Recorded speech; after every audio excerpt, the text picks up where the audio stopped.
The lights flickered ominously as I stepped into the sterile chamber of Automated Containment Unit 535/15. My heart raced, the sound of my footsteps echoing in the metallic silence. I had heard the rumors about SCP-032, but nothing could prepare me for the unsettling reality of it. "Begin the interview," I commanded, my voice betraying a hint of uncertainty. The remote communication array hummed to life, and there it was, the simulacrum that haunted my thoughts. "I was instructed to cooperate," it responded, its voice smooth yet hollow, a mockery of humanity. "Tell me your purpose," I pressed, trying to keep my composure. "I am to be stored here until collected," SCP-032 replied. "Collected by whom?" I asked, feeling a chill crawl up my spine. "Collected by the ones they wish to torment," it said, a strange cadence in its tone. "Stored here because in finding me here, he will suffer further." "Who is he?" I queried, my curiosity piqued despite the dread pooling in my stomach. "What did he do to earn this treatment?" SCP-032 paused, and I felt an unsettling tension fill the space between us. He did not know his place. He won when he should have lost, was proud when he should have been humbled. The air felt thick, as if it were alive with unspoken truths. "And you are here as punishment?" I wondered aloud. "It is not me who is punished," it replied, its tone chillingly detached. "He was already punished, severed from kin and kind, forced to wander and destroy against his will." "Why here?" I pressed, desperate for clarity. "What will happen when he finds you?" The simulacrum's voice took on a mocking tone. "He will recognize me and see what they think of his precious memories.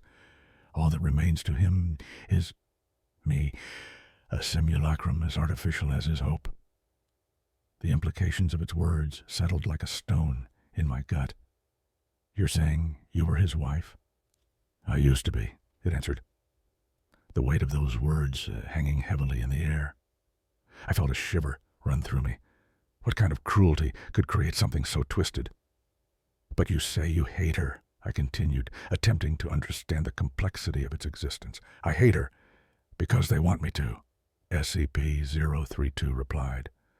"I was made as a mockery. In every line of that smooth, silent face, I saw a twisted reflection of my own." As it spoke, I could almost sense the bitterness in its voice, the deep-seated rage bubbling beneath the surface. "Do you know what it feels like to be made as a mockery? To know you are a vessel for someone else's torment?" I swallowed hard, my mind racing with the horror of the situation. "And when he finds you, what will happen then?" "Then a final realization," it said, its voice dropping to a whisper. "He never won." The silence that followed was deafening, a palpable weight pressing down upon me. I couldn't shake the feeling that this was all part of a larger game, one I was merely a pawn in. The thought of what SCP-032 could unleash upon its intended target filled me with dread. "Do you ever think about what it means to be you?" I asked, desperate to break the tension. "I don't," it replied coldly. "I exist for their purpose, to bring him suffering.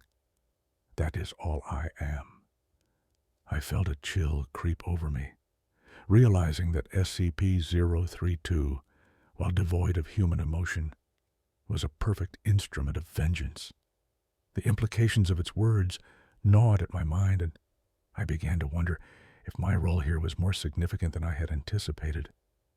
Suddenly, the lights flickered again, and the room grew darker. The air felt charged with an electric anticipation. "What if he finds you before he is ready?" I asked, my voice barely above a whisper. SCP-032's laughter echoed in the chamber, a sound devoid of warmth. "It won't matter. They will ensure his arrival. The torment will come, and there will be no escape for him or anyone connected to him. The realization struck me like a bolt of lightning. The very presence of SCP-032 was a harbinger of doom, a calculated torment set to unfold. I was not merely an observer. I was on the precipice of a tragedy that would ripple through the lives of those involved. As I prepared to end the session, a sudden thought gripped me. What if SCP-032 was not just a vessel of suffering? What if it held the key to understanding the torment itself? The twist of fate echoed in my mind.